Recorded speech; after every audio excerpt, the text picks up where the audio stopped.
ગેનીબેન ઠાકોર થોડી જ વારમાં ધારાસભ્ય પદેથી આપશે રાજીનામું. વિધાનસભા અધ્યક્ષને રાજીનામું આપશે. હવે દિલ્હીમાં સાંસદ તરીકે કાર્યભાર સંભાળશે.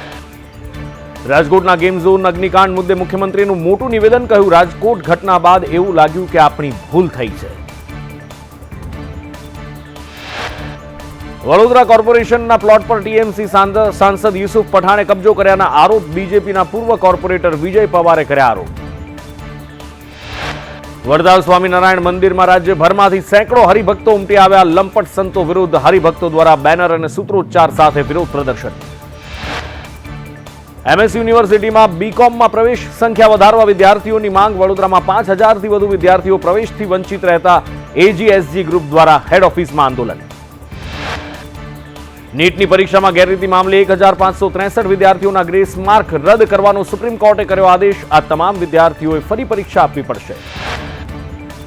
રાજ્યમાં સામાન્યથી મધ્યમ વરસાદની આગાહી. દાહોદ, નવસારી, વલસાડમાં વરસાદ પડી શકે છે. અમદાવાદ, દાદરાનગર હવેલીમાં થઈ શકે અમી છાંટણા. વડાપ્રધાન મોદી G7 સમિટમાં ભાગ લેવા ઇટલી જશે. આજે સાંજે વડાપ્રધાન મોદી ઇટલી જવા રવાના થશે. ઇટલીના પીએમ જ્યોર્જિયા મેલોની સાથે કરશે બેઠક.